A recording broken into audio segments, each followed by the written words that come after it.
昔のボルトが手で回るぐらい緩んでるので、もう一回締め直したいと思います。で、せっかくなので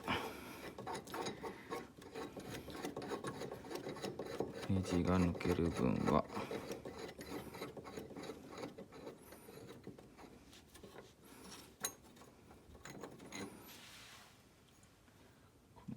普通の座金をこのワッシャー付きバネみたいになってるので、抜けにくいような、座金に変えます。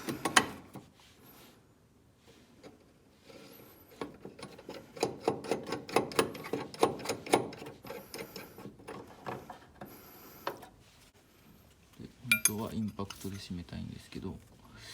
切れるといけないんで、変えてもいいんですけど、一応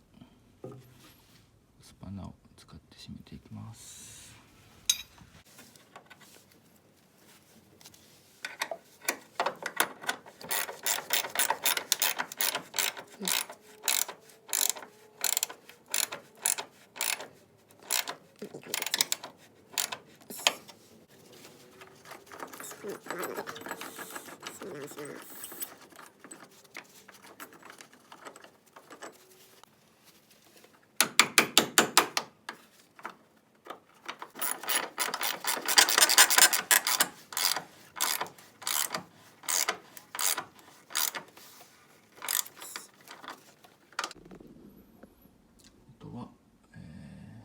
上も火打ちありますね。